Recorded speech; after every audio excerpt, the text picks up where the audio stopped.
Graças a Deus. Louvado seja o nome do Senhor. Então, abra sua Bíblia em Gênesis capítulo 3, versículo 12. Cadê o povo que dá glória a Deus? Já chegou? Glória a Jesus.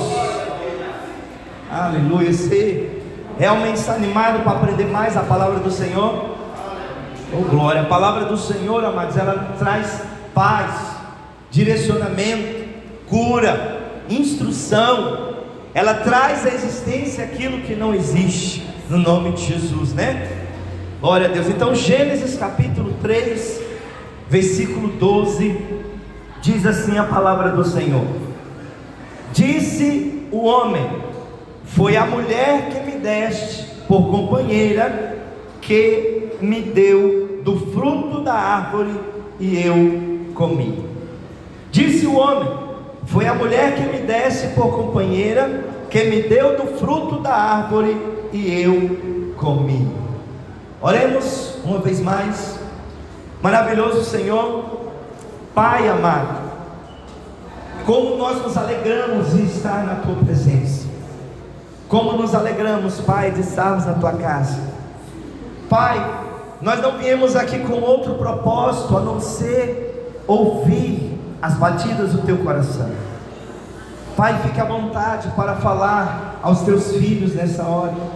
Nós somos completamente dependentes do Senhor. Continua ministrando agora através da Tua palavra pregada. Que toda mente seja levada cativamente de Cristo. Que haja renovação de entendimento nessa hora, através do poder da Tua palavra, em nome do Senhor Jesus. Amém. Graças a Deus. Assente-se no seu lugar, fique à vontade, na casa do Pai.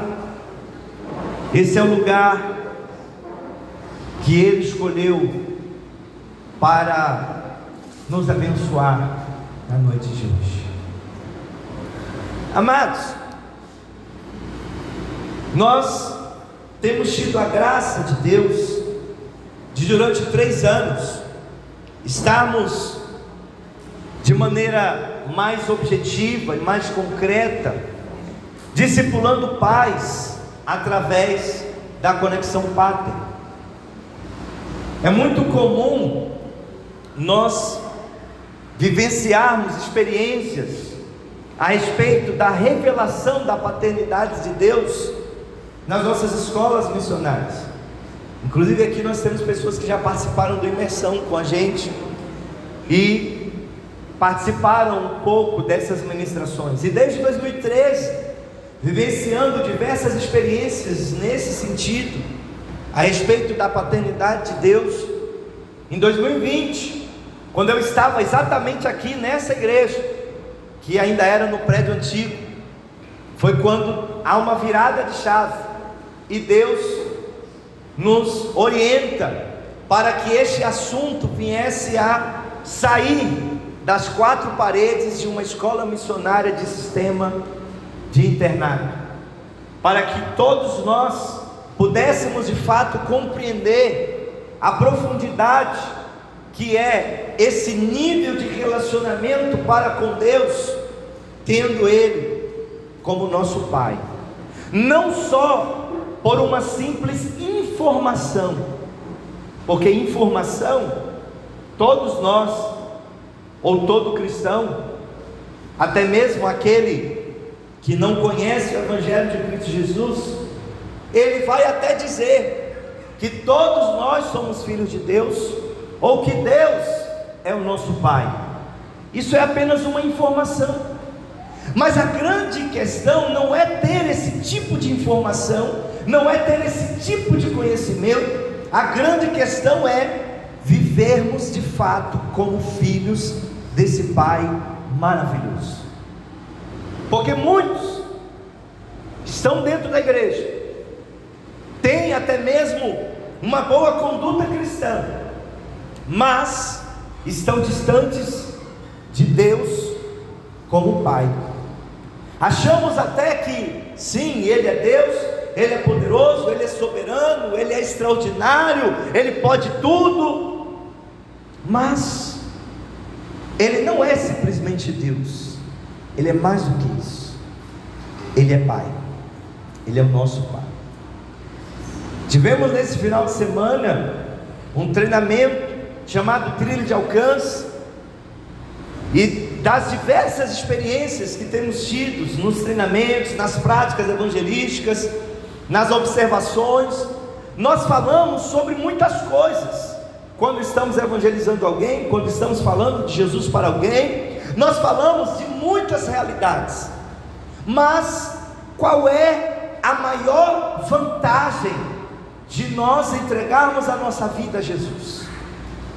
Será que é porque quando aceitamos Jesus, nossos pecados são perdoados? Será que a maior vantagem de aceitar Jesus é morar no céu? Será que a maior vantagem de aceitar Jesus é simplesmente estar livre da condenação eterna? Será que a maior vantagem de aceitar Jesus é ter o nome escrito no livro da vida? Todas essas coisas são boas, mas a maior vantagem de nós entregarmos a nossa vida ao Senhor Jesus Cristo está lá em João capítulo 1, versículo 12. Quando você decide aceitar Jesus como o único Senhor e Salvador da sua vida, você é transformado. Veja que a Bíblia diz que nós recebemos um poder diferente. Deu-lhes o poder de serem transformados em filhos de Deus. Isso é um outro nível. Isso é uma outra realidade, tão diferente que a Bíblia diz, ela usa a palavra transformar. Sabe quando Jesus transforma a água em vinho? É nesse sentido. Você para de viver como um bastardo, você para de viver como alguém que é um órfão e passa a viver como filho. E infelizmente tem muito cristão dentro da igreja que está vivendo como órfão, embora sabendo que Deus é Pai, mas ele vive como órfão, porque ele não consegue assumir essa identidade de filho. E Romanos capítulo 8, verso 23 diz claramente que toda a criação deseja uma única coisa, e esse desejo é tão intenso que a Bíblia fala e compara com o gemido das dores de parto, que é conhecer a Deus como Pai. Então não basta ter uma informação a respeito disso, nós precisamos viver a respeito disso. E é aí que nasce a Conexão Pater, onde há 3 anos temos tido testemunhos de muitas famílias, de muitas pessoas que têm sido curadas, têm sido transformadas. Todas as nossas ministrações, elas estão lá no nosso canal no YouTube, Comando Resgatar, é só você procurar a playlist Conexão Pater. Nós temos um canal no Telegram que diariamente, quase diariamente, interagimos com centenas de pessoas que querem descobrir esse novo estilo de vida, de viver como filho, de se relacionar com Deus como Pai. A Conexão Pater nada mais é do que uma rede de apoio de pais que decidiram revelar a paternidade de Deus ao mundo, começando pelos seus filhos dentro da sua própria casa. E é dentro desse entendimento que eu estou trazendo para você que nós vamos falar sobre o tema da noite. E o tema hoje é Painaca. Você sabe o que é um panaca? Panaca é aquele bobão, né? Aquele, como diz o Tiririca, né? O irmão que estava citando esses dias, é aquele abestalhado, aquele bobão, né? Perdido, desorientado, aquele que não toma atitude, aquele que de fato não consegue se posicionar, né? E todo mundo faz ele de trouxa, todo mundo faz ele de bobo, todo mundo consegue passar ele para trás. E aí é baseado exatamente nessa expressão que a maioria das pessoas conhecem. Ah, fulano é um panaca, né? Em alguns lugares essa expressão até ela é mais até pejorativa, no sentido mais esdrúxulo da palavra, quando quer, é considerado em alguns lugares uma palavra até de baixo calão, né? Mas normalmente, né, na essência da expressão, essa expressão panaca significa exatamente isso: aquele que é bobão, aquele que não se posiciona, aquele que é desorientado, aquele que não está, né, alinhado. E aí a gente fez um trocadilho com o tema de hoje: painaca. Quando nós olhamos a sociedade atual, quando nós olhamos os problemas do século 21 que assolam a nossa sociedade, muita gente quer explicar de várias maneiras. Alguns vão falar que faltam políticas sociais, outros vão falar que falta assistência, né, aos menos favorecidos, falta segurança, falta educação, falta um plano econômico, falta, e de repente as pessoas começam a encontrar várias justificativas, né, para os problemas da sociedade atual. Mas eu digo a você que grande parte, porque nunca podemos generalizar, né? Mas grande parte, quando você faz um estudo mais apurado, um estudo mais responsável, mais honesto, sobre a causa, a raiz dos principais problemas que vivemos na sociedade atual, repousa nessa situação, que hoje só o que tem dentro das famílias são painacas. E para nós entendermos isso, nós vamos começar a refletir um pouco sobre o primeiro painaca, Adão. O primeiro painaca que a terra conheceu. Adão foi o primeiro homem. Os primeiros nos abrem caminho. Se você, por exemplo, começar a estudar a história de algum pioneiro, seja em qualquer área. Outro dia eu estava vendo a história dos pioneiros empreendedores no Brasil, homens assim fantásticos. Por exemplo, Barão de Mauá, cara que alavancou o crescimento do Brasil, o industrial Edson Queiroz e tantos outros que poderíamos falar aqui. Então, os primeiros são aqueles que vão abrindo o caminho, vão abrindo a mata fechada, vão à frente. Se acertam o passo, eles facilitam para os demais. Que o diga a nossa própria igreja. Os pioneiros, os primeiros que vieram antes de nós, foram desbravando para fazer deste o que é hoje um dos maiores ministérios unidos do Brasil, né? Uma das maiores igrejas pentecostais do Brasil. Mas que nem sempre foi assim. Quando nós voltamos lá atrás, tiveram os pioneiros, aqueles que abriram a mata fechada, aqueles que chegaram e não havia ninguém. Na época, lá em 1951, quase não havia quem trabalhasse com cura e libertação nas igrejas brasileiras, por exemplo. Então, os primeiros fazem isso, abrem caminho e se acertam o passo, facilitam para os demais. Olha quanta facilidade nós temos hoje na nossa igreja, por exemplo, né? Com tanto material, tanta riqueza de treinamento, de conhecimento. Mas se os pioneiros erram, devem servir de exemplo para que evitemos os perigos em que eles caíram.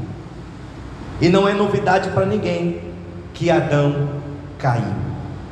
Trocou o chamado ao desempenho abençoador pela acomodação omissa.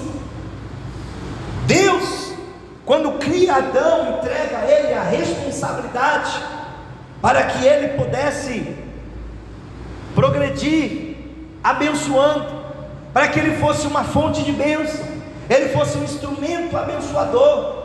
Deus diz: façamos o homem à nossa imagem, à nossa semelhança, e isso são em vários aspectos. Um deles, vou citar aqui: servimos a um Deus trino, que se revela como Pai, Filho e Espírito Santo. Nós somos um ser trino, temos corpo, alma e espírito. Deus é um Deus que tem vontade, inteligência e emoções. Também nós temos vontade, inteligência e emoções. Deus é um Deus que governa o mundo, e Ele também entregou o governo, do mundo. Deus governa o universo, Deus governa tudo que existe, e Ele entrega o governo do planeta Terra na mão de Adão. Veja lá em Gênesis 1:27, que o próprio Deus vai dizer isso, façamos o homem a nossa imagem, a nossa semelhança, e Ele governe sobre a terra, governe sobre o céu, terra e mar. Mas Adão, ao invés de ele progredir, sendo um instrumento de bênção, ele se acomoda. Em vez de ele tomar a atitude que deveria tomar, ele acaba sendo omisso. Um grande engano que tem na cabeça de muitos cristãos é achar que vamos prestar conta diante de Deus apenas das coisas erradas que fazemos. Ora, irmãos, se fosse assim, era muito fácil. Mas a Bíblia também nos fala claramente que iremos prestar conta diante de Deus do bem que deixamos de praticar. O apóstolo Tiago, ele é muito enfático na sua carta quando diz que aquele que sabe que deve praticar o bem e não faz, comete pecado. Adão abriu mão da realização através da fé para andar no caminho de desobediência. Ao invés de amar sem reservas, deixou sua mulher e também, mais na frente, os seus próprios filhos aos seus próprios cuidados. Quando ele deixa a sua mulher aos seus próprios cuidados, ele acaba também comendo do fruto do orgulho e da ambição de ser igual a Deus. Sim, Adão era um homem de carne e osso, pé e pescoço, como diz o ditado. Ele caiu, até porque ninguém disse que ser homem, ser humano, ou ser pai ou mãe é algo infalível ou capaz de produzir uma pessoa perfeita. Há aqueles que, quando geram filhos, se tornam pessoas melhores. Alguns acabam criando um pouquinho de juízo quando tem um filho, mas não se torna uma pessoa perfeita. Adão caiu como homem, mas não se levantou como um, pelo menos não de imediato.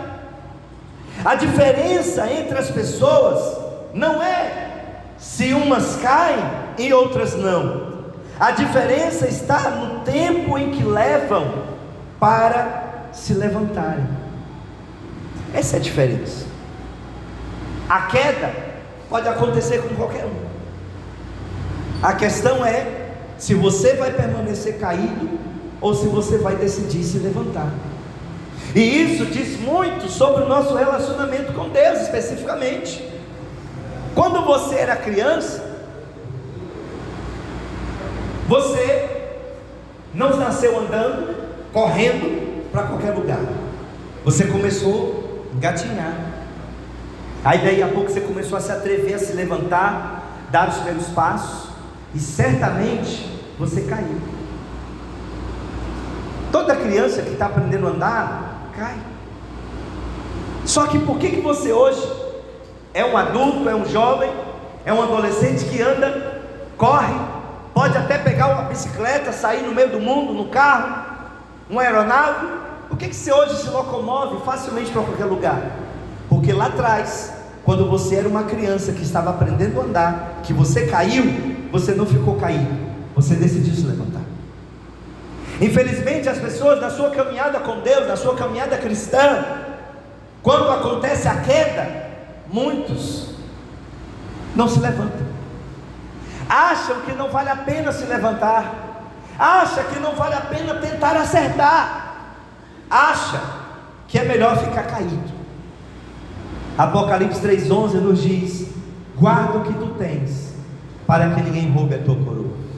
Tem gente que está vendo o diabo roubar a coroa de salvação dele, e ele não está fazendo nada, ele não está reagindo, ele simplesmente está se deixando levar.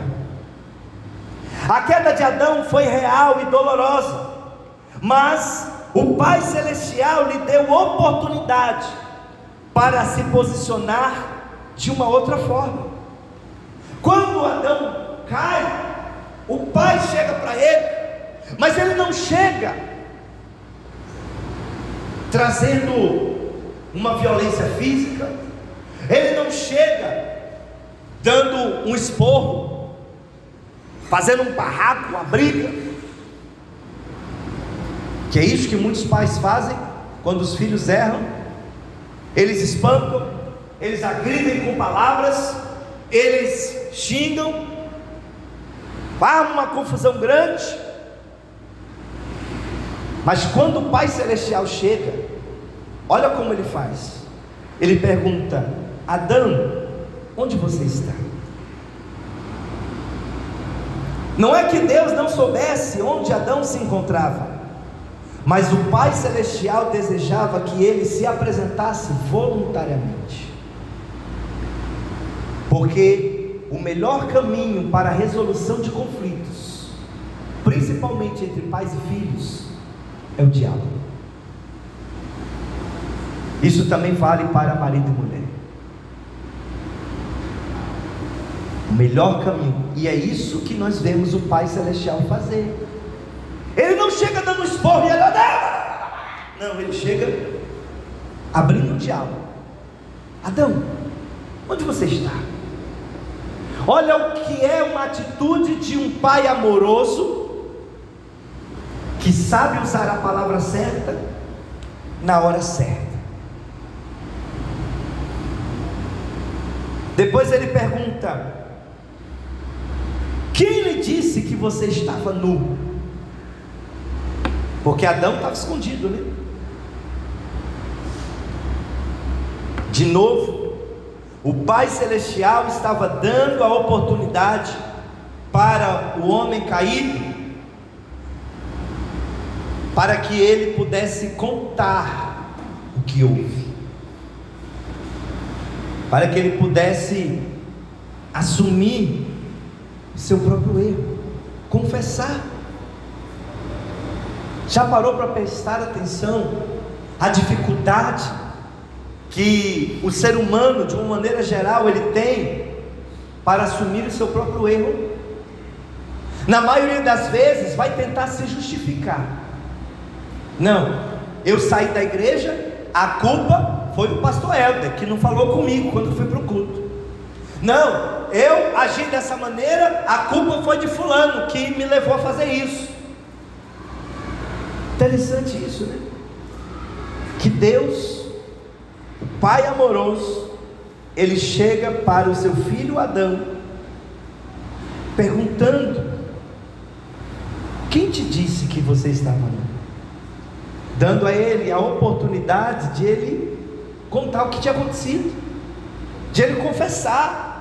As coisas poderiam ter sido diferentes se Adão não tivesse sido um panaca, um bobão, um desorientado, um omisso, sem atitude. A terceira pergunta que o Pai Celeste faz a ele: você comeu do fruto da árvore? Nesse momento, na terceira pergunta, o Pai de amor estava falando com seu filho, mostrando de maneira clara onde estava a raiz de todo o problema, de toda a confusão, de todo aquele sentimento ruim, de vergonha que Adão estava vivendo. Nós precisamos aprender com Adão e entender o nosso propósito diante de Deus, é entender o que Deus espera de nós. As três perguntas de Deus trazem a nós algumas lições importantes.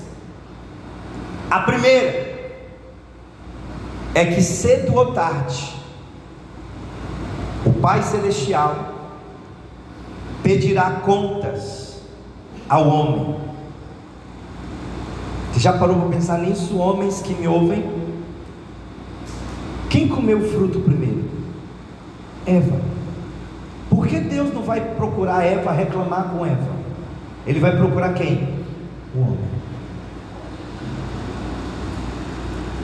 Porque o homem foi dado a ele a incumbência de liderar a sua casa, de governar a sua casa, de ser alguém que tomasse atitude para defender a sua casa. Olha o que Deus fala lá em Gênesis capítulo 2, verso 15. E criou Deus o homem e o colocou no jardim do Éden. Qual era o jardim do Éden? A casa deles. Para quê? Para cuidar dele, cultivá-lo. Cuidar implica em proteger. Algumas versões inclusive falam até guardar. Impedir que inimigos externos invadissem a casa. Alguém aqui, por exemplo, cuida de plantas na sua casa? O que acontece com um jardim entregue a si mesmo? Vai começar a crescer ervas daninhas, é ou não é? Vai começar a vir pragas, vai começar a vir um monte de coisa que vai desfigurar o jardim. Então Deus coloca Adão com a responsabilidade de guardar, de cuidar, proteger a sua casa, impedir que os inimigos entrassem, impedir que coisas venenosas estivessem ali, e para cultivá-lo. Diz muito sobre que tipo de semeadura nós estamos fazendo dentro da nossa casa.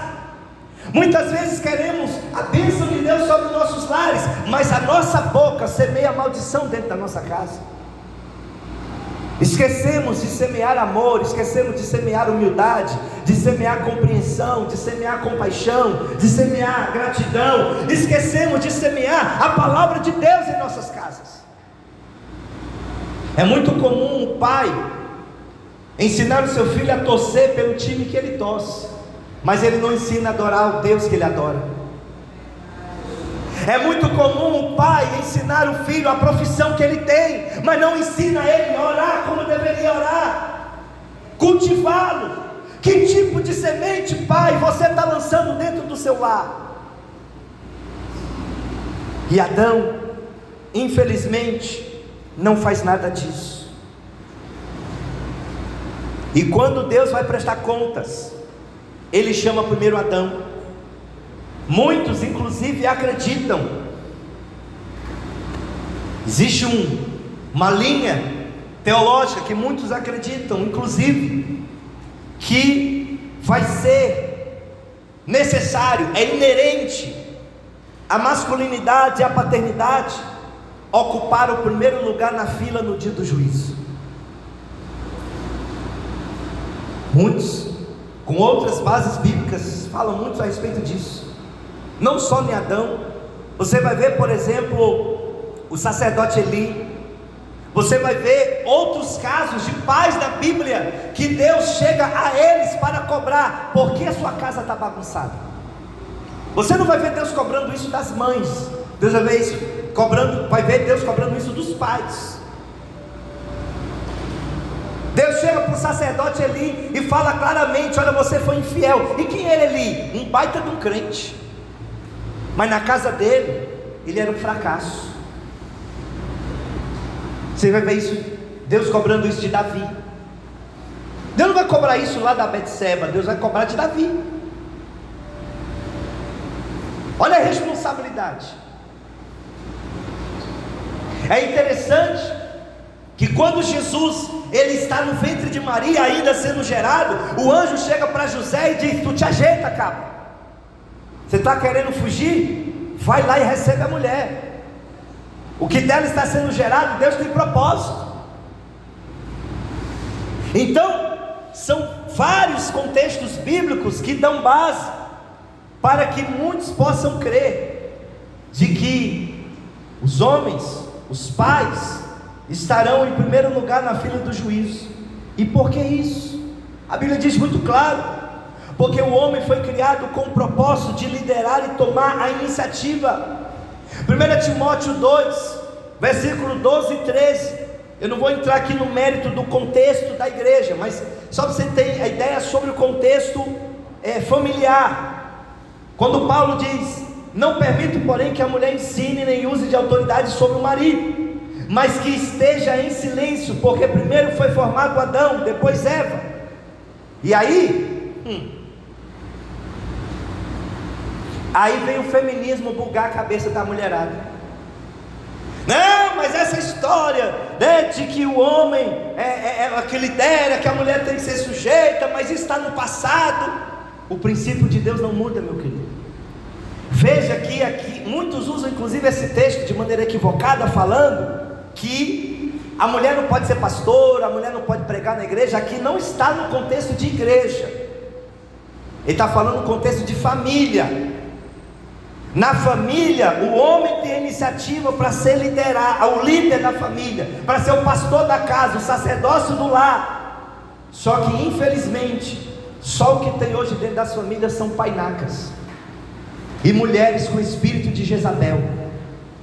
O fracasso da família de Acabe, de uma nação inteira, foi por causa de uma mulher que não entende o princípio que Deus estabelece.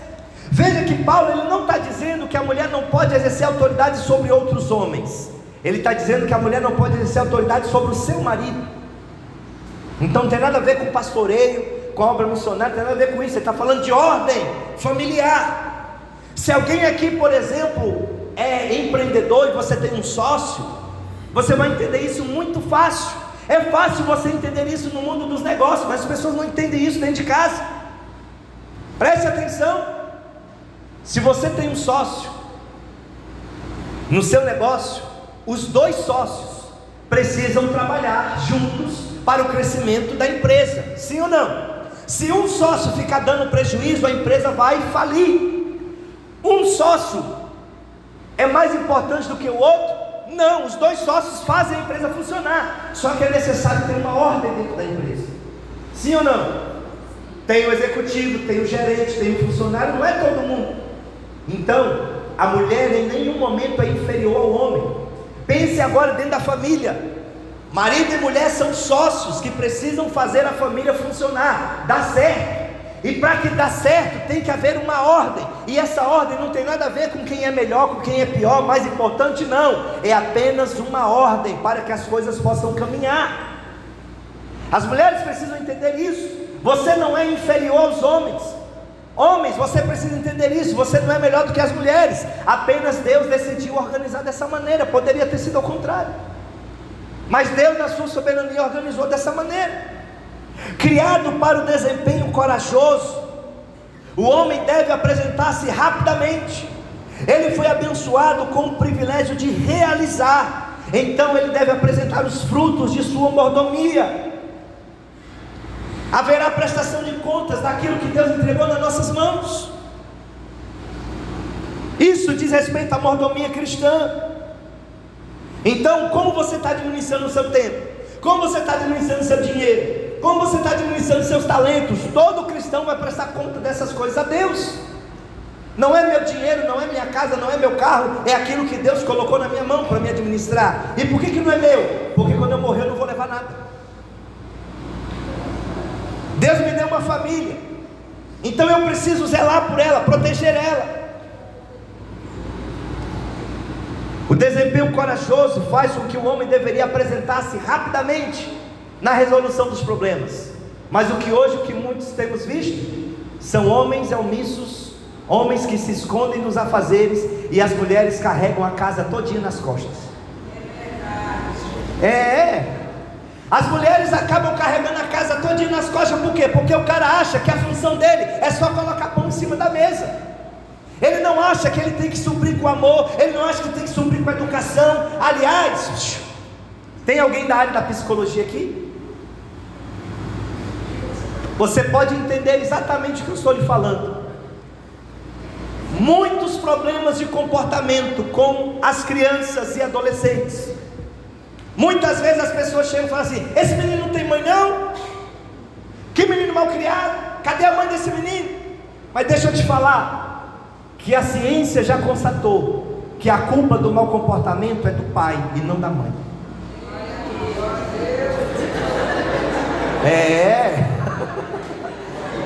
Estou falando besteira? Você entende isso? Então, da próxima vez, mãe, que você for chamada na escola do seu filho porque ele está dando trabalho, manda teu maridão ir lá resolver. Você percebe isso?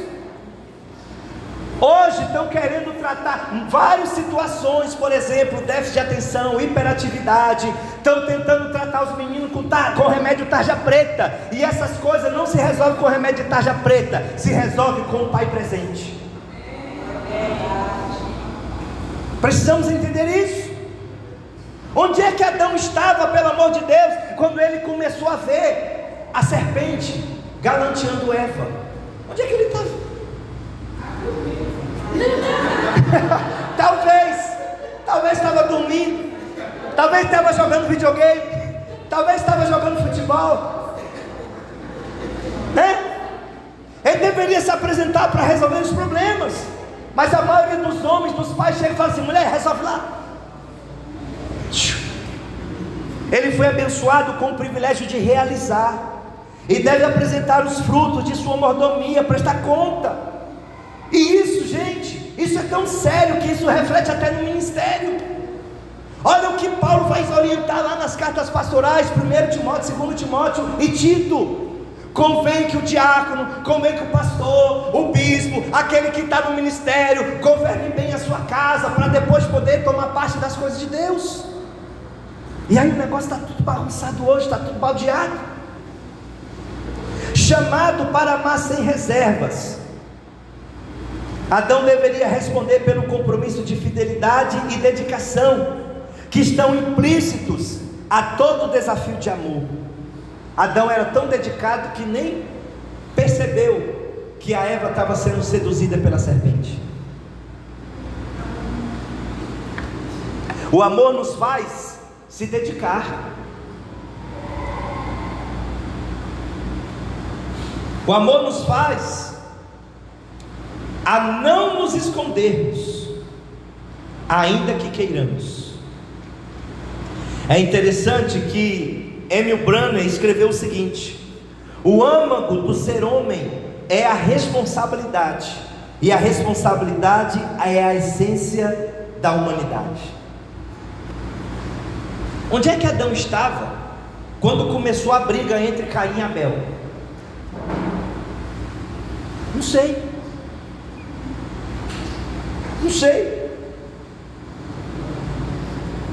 A intriga começou a vir dentro de casa, os meninos se matam e Adão nem aparece.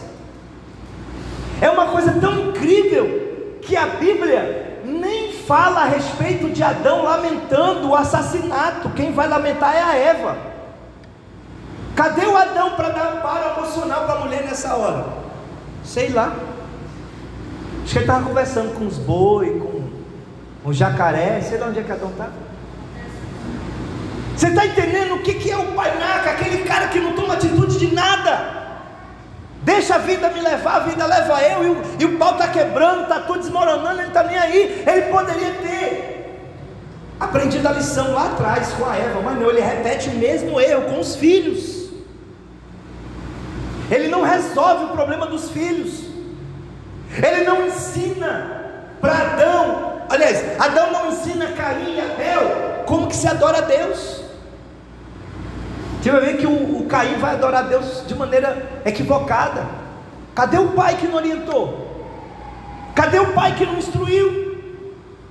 Hoje muitos lares têm homens que não lideram, pais que não são pais. Eu mando aqui se todos concordarem. Essa era a filosofia de Adão. Se todo mundo concordar, então está feito. Na verdade, Adão foi um pai covarde. Por que, pastor, covarde? Porque quando ele foi confrontado com a tentação, os joelhos de Adão tremeram. Sua falta de vontade de tomar a frente e fazer a coisa certa é um fato histórico. de alguma forma, contando com uma prosperidade incrível, não faltava nada no jardim, é algo indescritível, contando com um casamento feliz, gente. A Eva era a mulher, e um trabalho prazeroso, porque se a gente observa bem, no texto bíblico que foi lido aqui, o trabalho não foi consequência do pecado. O trabalho já existia antes da queda, só que ele não era penoso, ele era prazeroso. Então pensa nisso, no que Adão tinha, gente? Uma prosperidade indescritível, um trabalho prazeroso, um casamento feliz, comunhão íntima com Deus, porque Deus toda tarde ia lá para conversar com eles. Olha o Pai presente. Deus, se nós queremos aprender o que é paternidade de verdade, nós temos que aprender com o Pai Celestial. Depois de um dia, o que o pai ia fazer com seus filhos? Ia conversar, ter comunhão.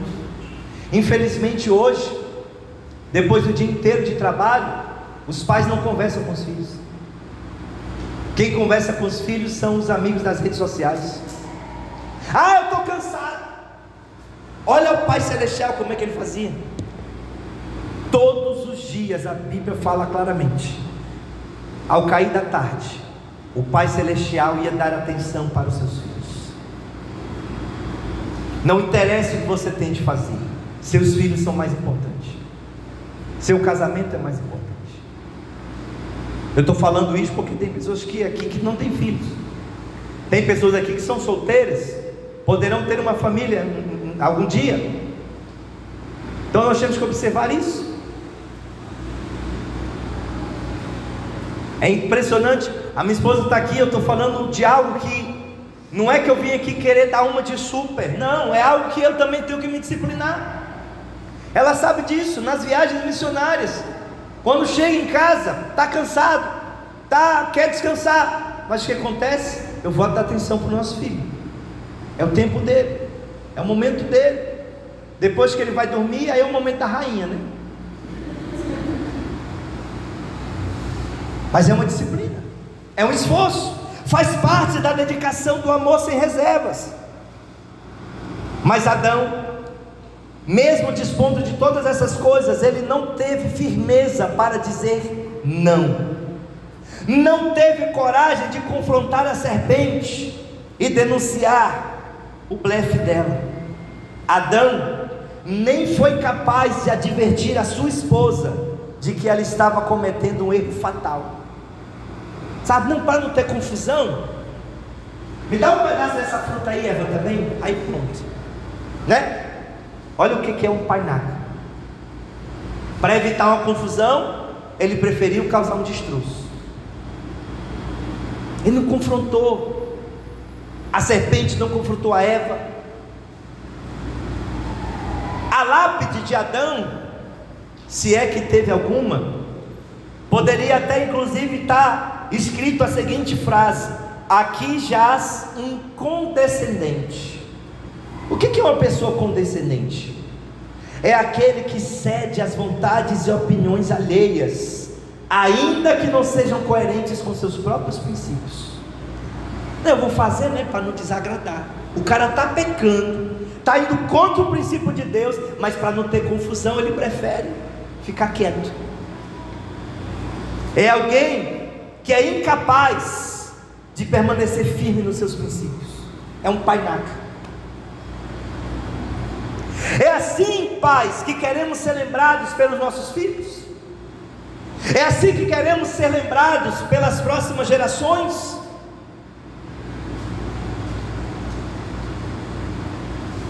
Deus nos dá o grande privilégio da liderança.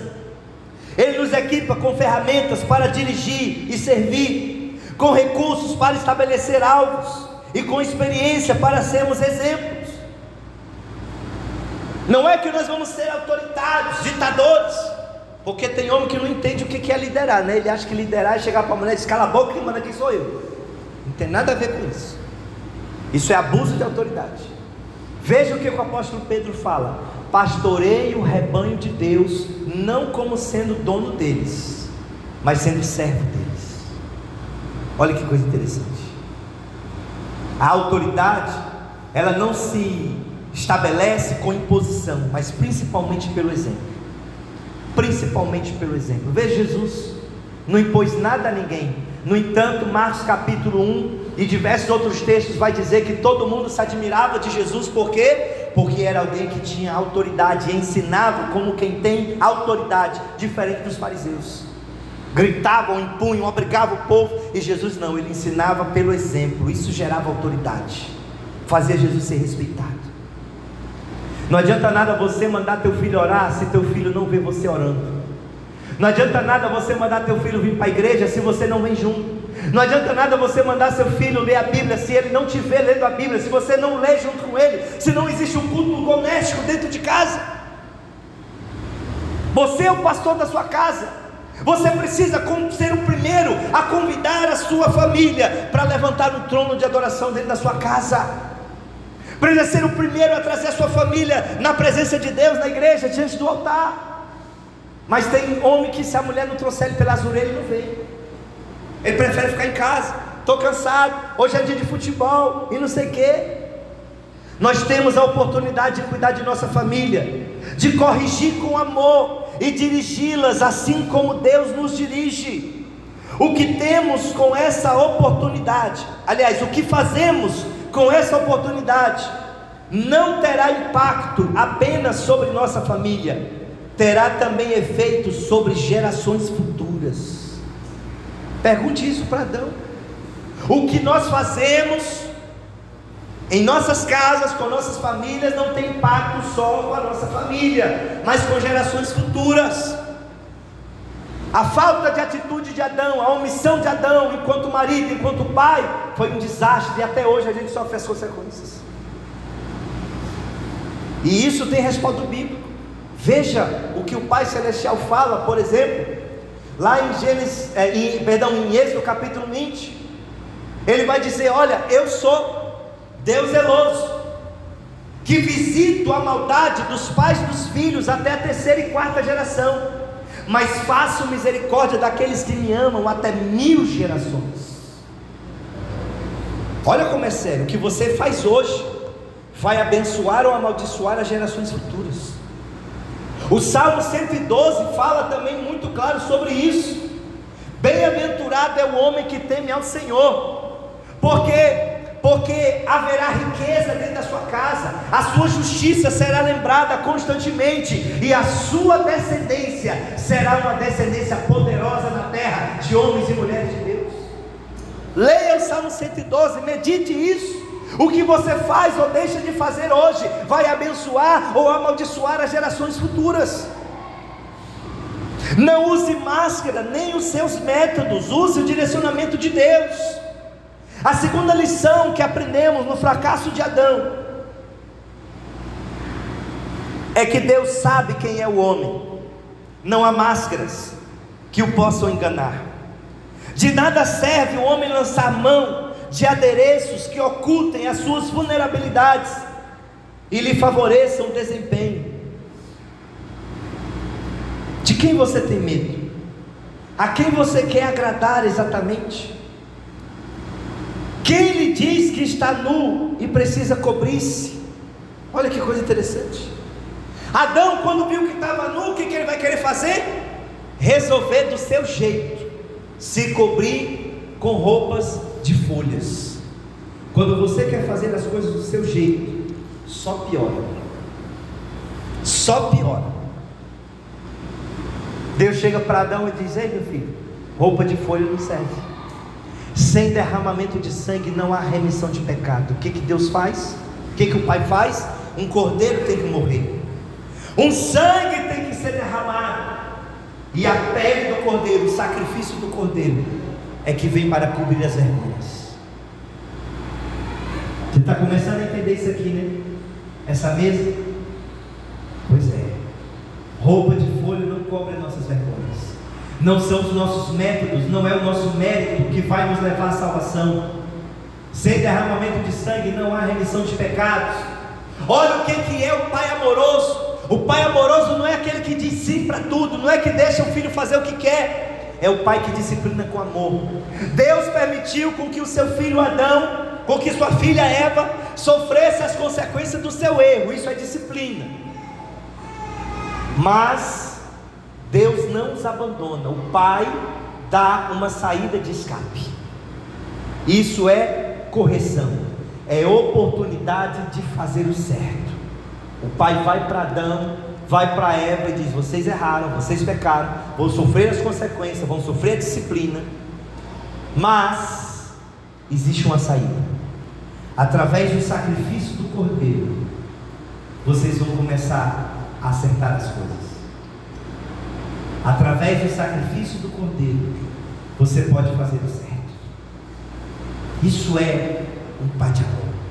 Não é um pai que abandona, não é um pai que simplesmente esquece, um pai que se ausenta, mas é um pai que disciplina e ao mesmo tempo entrega a oportunidade de recomeçar. Por isso 2 Coríntios 5,17, Paulo vai dizer que aquele que está em Cristo é nova criatura, as coisas velhas ficam para trás. Eu não sei até onde você tem errado, não sei o que você fez até aqui, como você tem conduzido a sua vida. Talvez você chegou aqui exatamente caído, desviado do Evangelho de Cristo Jesus.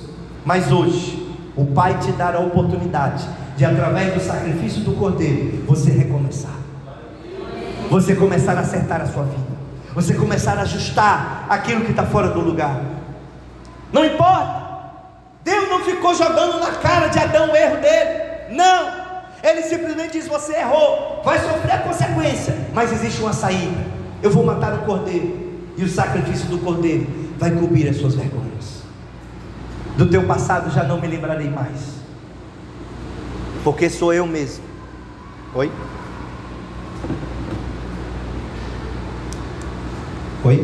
Porque sou eu mesmo que apago as tuas transgressões, dos teus pecados já não me lembrarei mais. Adão poderia ter andado pela fé, poderia ter andado pela confiança em Deus, mas ele dá lugar aos seus próprios esforços, baseado em um complexo de inferioridade e uma autoestima abalada. A Bíblia diz que ele sentiu-se envergonhado. Nesse momento é quando a missão de amar perde espaço pelo desejo de ser amado. É quando vem, o desejo egoísta de ser reconhecido. Aparentemente, isso é apenas uma ilusão, uma construção de uma imagem de fachada. Carl Rogers escreveu: sinto mais prazer na vida quando não sou defensivo, quando não me escondo atrás de uma fachada, mas apenas tento ser e exprimir o meu verdadeiro eu. Não tente resolver as coisas do seu jeito. Na nossa cultura é proibido pedir desculpa, perdão. O homem tem que ser o cara que nunca erra, é aquele que está sempre certo. E esse foi exatamente a segunda falha de Adão, que quis resolver as coisas do seu jeito e não do jeito de Deus. Em quarto lugar, precisamos aprender a assumir responsabilidades. A terceira lição é que em Deus não há lugar para vitimismos. Pior que negligenciar responsabilidades é ceder aos complexos de inferioridade, é atribuir aos outros a culpa das próprias ações e decisões equivocadas que tomamos. Note uma coisa: enquanto o Pai de amor está dando a oportunidade de Adão explicar, confessar, consertar o erro, o que Adão faz? Ele se esquiva. Não, Deus, a culpa foi da mulher que tu me deu. No final, pior do que a culpa ser de Eva, a culpa era de Deus, porque Deus que tinha dado Eva para ele. Que cara de peroba é esse, Então, a quem você quer agradar de fato? A Deus ou aos homens? Vitimista é quem justifica o seu caos pessoal em razão da participação prejudicial da vida dos outros. Então tem gente que não assume a sua culpa, não assume a sua responsabilidade. Eu vou sair da igreja porque a igreja está fria. Não é a igreja que está fria, vai ver. Outro dia chegou uma pessoa para mim lá na igreja que eu estou pastoreando e falou assim: pastor, eu vou sair da igreja. Eu digo: sai da igreja por quê? Não, porque eu não estou me sentindo mais acolhido. Eu digo: você não está sendo acolhido, é você que está se isolando. É porque eu não sei, eu preciso de fogo. Eu digo: como é que está a sua vida com Deus? Você está orando? Não. Você está lendo a Bíblia? Não.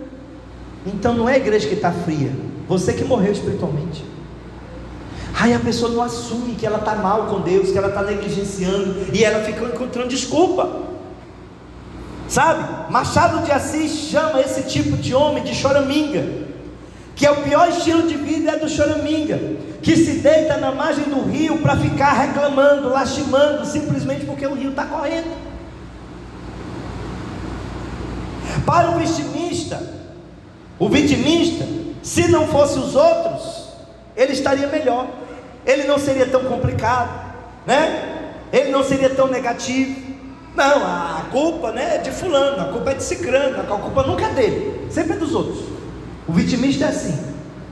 Ele estaria bem melhor se não fosse a pastora Tânia. Né? Seu compromisso com o desempenho, com o crescimento, está desconectado do compromisso daquele que o comissionou. Deus tinha comissionado Adão, mas ele não tinha compromisso com o que Deus entregou na mão dele, fazendo com que precise encontrar culpados para o seu fracasso. A realização do bem deu lugar ao mal, e com este veio a maldade, que consiste em condenar o outro para escapar de uma provável condenação. Será que Adão achou que Deus ia, disciplinar só Eva e ele ia sair, de bonzinho na história? Eu tenho a impressão que talvez Adão pensou isso, e o amor assim termina vencido pelo rancor, pelo ressentimento e pelo ódio. Adão tentou esconder-se, ocultar a sua nudez, e quando finalmente foi descoberto, quando foi desmascarado, ele tentou transferir a culpa de modo covarde para a sua mulher. A dupla disciplina que Adão recebeu reforça a nossa compreensão sobre a sua necessidade de ajuda. A maldição sobre a terra exigiu que assumisse as consequências da irresponsabilidade de Adão. O anúncio da morte inevitável chamou-lhe a atenção para a realidade de seu ser em toda fragilidade e vulnerabilidade. Ou seja, a terra estava amaldiçoada pelas decisões ou falta de decisão que Adão não tomou. E agora a morte era inevitável. Deus estava escancarando ali para Adão a sua própria fragilidade, como Jesus diz lá em João 15:5: sem mim nada podeis fazer. Mas quando Deus lhe fez roupas e peles de animais, o Pai Celestial estava reafirmando o seu amor e o seu cuidado para com seus filhos, porque não existe ex-filho. Deus estava reafirmando ali: olha, eu estou contigo para te ajudar a acertar, eu estou contigo para te ajudar a caminhar, sabe? E ali o Pai Celestial estava mostrando aos seus filhos que jamais o abandonaria. É Deus que nos coloca sempre e novamente de pé, pois onde Adão fracassou, Jesus Cristo venceu. Onde abundou o pecado, superabundou a graça. Ou, como diz o apóstolo Paulo lá em 1 Coríntios capítulo 15, a partir do verso 21: visto que a morte veio por meio de um homem, também a ressurreição dos mortos veio por meio de um só homem. Pois da mesma forma como em Adão todos morreram, em Cristo todos serão vivificados. O primeiro homem, Adão, tornou-se um ser vivente. O último Adão, chamado Cristo, Espírito vivificante. E é exatamente por causa do sacrifício de Jesus Cristo na cruz que nós podemos nos achegar à mesa como filhos, não como empregados. Jesus disse que o empregado não permanece na casa para sempre. Ele entra na casa, faz o que tem de fazer e sai. O filho não, ele fica na casa, ele senta na mesa, porque ele é filho. Pais, vocês receberam a função que requer esforço, coragem e sabedoria. Quer um conselho? Aceite a dica de Adão: não seja um panaca. Olhe para o Pai Celestial e tome atitude dentro da sua casa, de acordo, não com o que você acha, não com o que a sociedade fala, mas como a palavra de Deus nos orienta. Fica de pé, no nome de Jesus.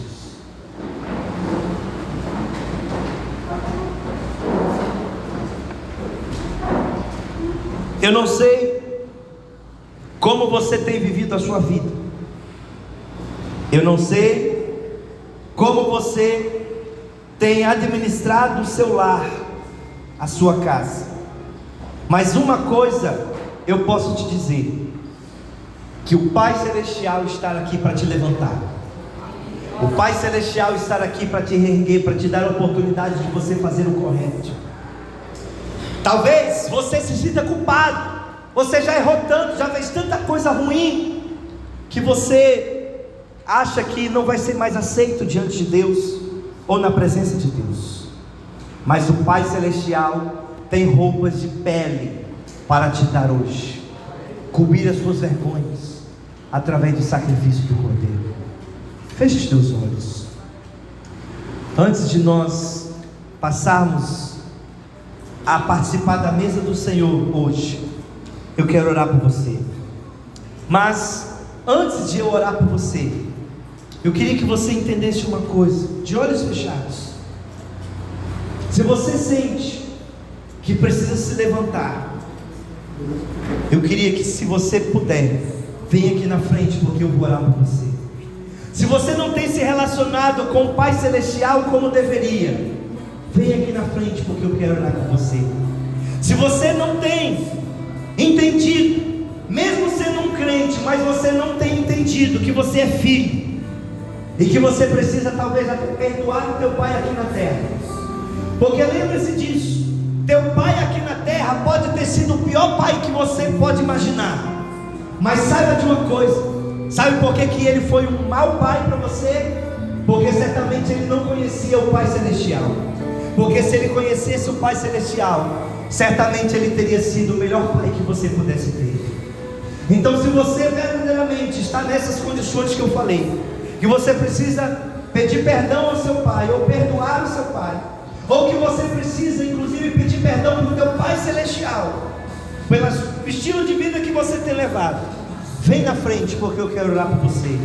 Feche os teus olhos e comece a examinar a sua própria vida, no nome de Jesus.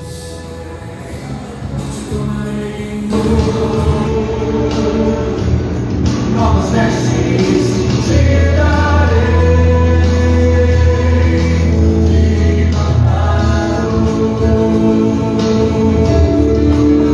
tu és meu filho amado, tu és meu filho amado, tu és,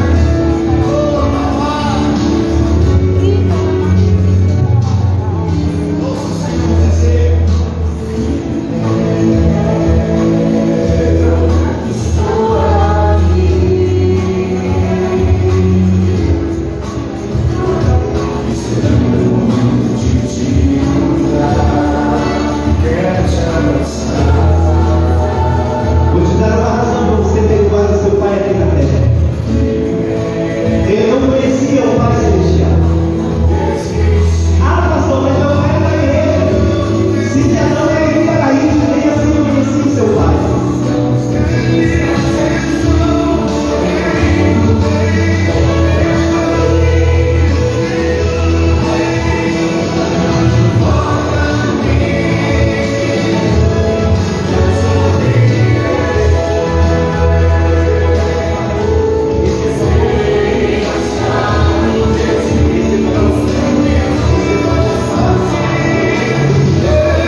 Papai está na casa.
Abra sua Bíblia no livro do profeta Malaquias,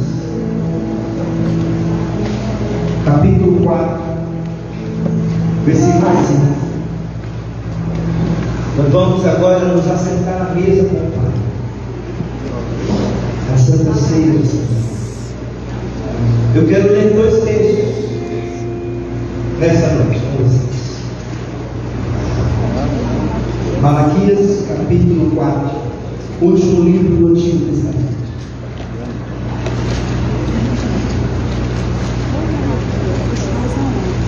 O Pai está em nós.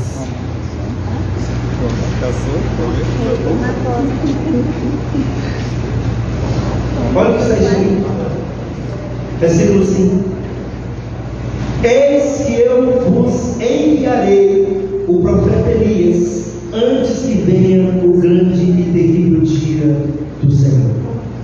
E ele converterá o coração dos pais aos filhos, e o coração dos filhos aos pais, para que eu não venha e fira a terra com maldição. Olha isso.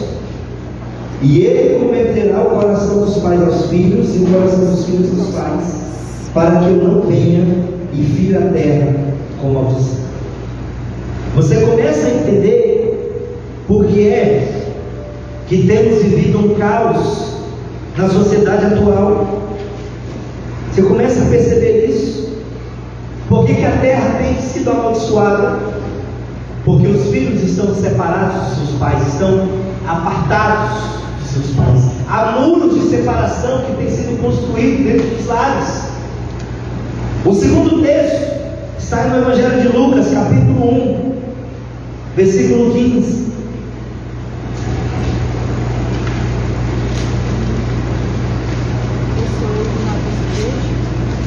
Está falando a respeito do nascimento de João Batista. Evangelho de Lucas, capítulo 1, a partir do versículo 15. Está assim escrito: porque ele será grande diante do Senhor, não beberá vinho nem bebida forte, e será cheio do Espírito Santo, já desde o ventre de sua mãe. Verso 16 diz: e converterá muitos dos filhos de Israel ao Senhor seu Deus. E o verso 17 diz: irá adiante dele o espírito e poder de Elias, para converter os corações dos pais aos filhos, e os rebeldes à prudência dos justos, a fim de preparar para o Senhor um povo apercebido. Se eu chegar e perguntar para a maioria dos crentes qual era a missão de João Batista, a grande maioria dos crentes vai dizer: a missão de João Batista era preparar o caminho do Senhor. Mas era muito mais do que isso. Segundo o texto que nós acabamos de ler, João Batista tinha uma missão que, para desempenhar essa missão, ele precisava executar 3 tarefas. A primeira delas era converter, está aí no versículo 17, o coração dos pais aos filhos. E isso tinha que ser na unção do Espírito de Deus, e dos filhos aos pais. Segundo, era chamar os rebeldes à prudência dos justos. O que isso significa? Gente, para que ele viesse preparar o coração do povo para receber o Messias, que é a tarefa que a maioria de nós achamos que ele só tinha essa, e é a última tarefa que o texto vai dizer, para preparar o povo para receber o Messias, ele só teria sucesso nessa tarefa se ele executasse bem as 2 primeiras tarefas. Primeiro, restauração de famílias, restaurar o coração dos pais aos filhos e dos filhos aos pais. Segundo, chamar os rebeldes à prudência, ou seja, restabelecer, trazer à memória princípios morais. Sabe o que nós aprendemos aqui? A igreja não verá um avivamento se o avivamento não começar dentro das famílias. Jesus está voltando mais uma vez, a sua segunda vinda já é próxima, e nós temos a responsabilidade de preparar o caminho do Senhor, de preparar o coração do povo, não só os que estão aqui dentro, mas principalmente quem está lá fora. Nós temos a responsabilidade de preparar um povo para receber o rei que vem. Mas esse povo só estará preparado para receber Jesus Cristo, o rei que vem, se em primeiro lugar tiver comunhão, unidade entre filhos e pais, pais e filhos, comunhão e unidade dentro da família. E em segundo lugar, se trazermos à memória a prática de nossa vida, princípios bíblicos, morais, éticos, que a sociedade atual tenta esconder, apagar ou tornar antiquado. Então, hoje nós vamos participar da mesa do Senhor. É na mesa que se tem comunhão com os pais, com o cônjuge, é na mesa. Jesus chama isso de a mesa do Pai, onde os filhos podem se chegar. Só que mais do que isso, eu queria que, ao participarmos da ceia hoje, você vai receber os elementos. Se tem alguém aqui que é da sua família, você vai chegar perto dele e vai abençoar uns aos outros. Pastor, só tem eu aqui, não tem ninguém na minha casa. Não tem problema, se junta com alguém também e profetiza sobre a sua casa. Você que é pai, você que é mãe, que está com filho aqui no culto, aproveita e lança uma palavra de bênção na vida dele. Seu filho está lá no culto infantil, você vai fazer isso depois, quando as crianças voltarem, mas não deixe de fazer. Não deixe de fazer. Um dos princípios morais e éticos que precisamos restaurar nos dias de hoje é isso aqui, a mesa. A maioria das famílias hoje não se assentam mais na mesa para comer juntos. É cada um com seu celular na mão, cada um com seu horário, cada um com a sua TV, um para um lado, outro para o outro. Coloque uma regra na sua casa: quando estiver na mesa, ninguém com o celular na mão. Mesa é para comer e para ter comunhão. Não é lugar de celular, não é lugar de TV, é lugar de comunhão, é lugar de intimidade, de olho no olho.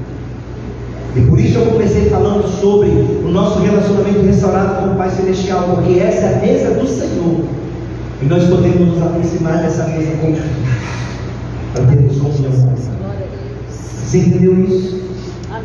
A nossa nação não será restaurada se não começar pela família.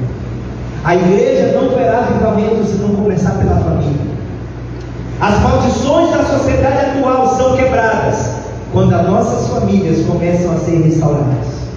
Veja o que Malaquias fala. O Senhor falando para que eu não venha e vir a terra com maldição. Teu bairro está violento, teu bairro está indo de mal a pior. Comece a orar para que o Espírito do Senhor converta o coração dos pais aos filhos, dos filhos aos pais.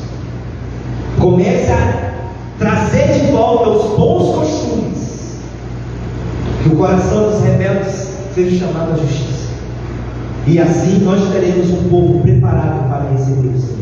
Aleluia. Amém. Eu vou pedir aqui aos diáconos para nós consagrarmos os elementos, e você pode estender as suas mãos para cá. Já vamos orar agora em nome de Jesus. Nós vamos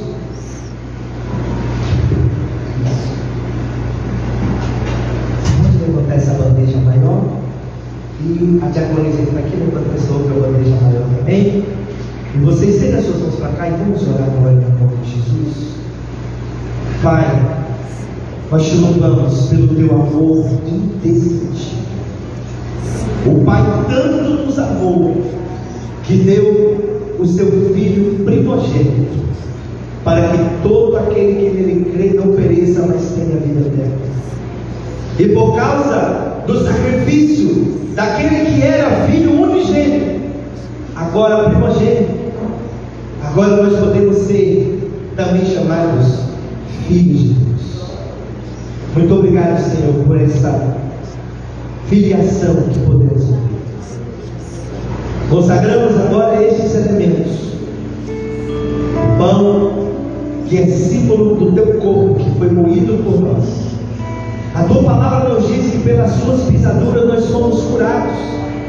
Que todo aquele que comer este pão possa ter a sua família curada, a sua família restaurada, o seu coração curado das feridas de uma paternidade aqui na terra frustrante. Que todo aquele que comer desse pão possa ter a restauração de sua família. Converte, meu Pai, o coração dos pais aos filhos e dos filhos aos pais. Que nós possamos trazer à memória os princípios éticos e morais que a tua palavra nos ensina. Consagramos o suco da videira. A tua palavra nos afirma que antes cada um seguia o seu próprio caminho, mas por causa do sangue derramado, nós fomos perdoados. Podemos recomeçar. Podemos nos aproximar da mesa como filhos e voltar a ter um relacionamento com o nosso Pai. Esse sangue nos faz uma só família. Por isso nos chamamos uns aos outros na igreja de irmãos e irmãs, porque temos um só Pai, um só Deus, um só Senhor. Pai, que aquele que cear nessa noite possa ser desatado dentro de cada casa, de cada lar, um grande avivamento, um grande batismo da paternidade do Senhor, no nome de Jesus. Amém. Graças a Deus. Então, você vai pegar os elementos e você vai se ajuntar com quem está na sua família aqui próximo. Se você estiver sozinho, se junta com alguém, e você vai abençoar uns aos outros antes de comer o pão e beber o cálice. Amém.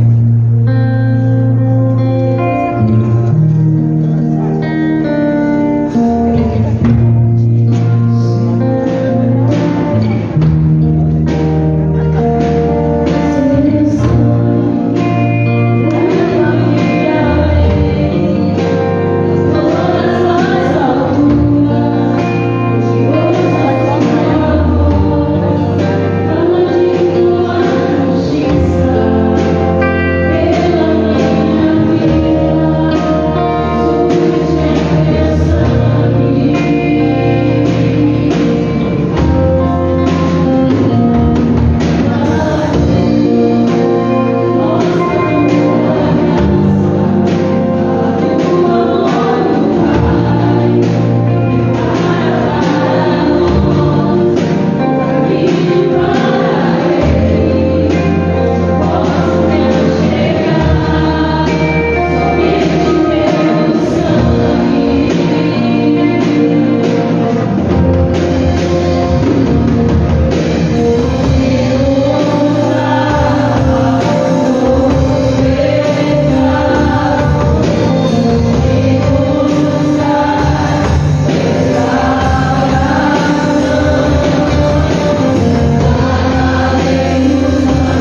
E Ele converterá o coração dos pais aos filhos e dos filhos aos pais.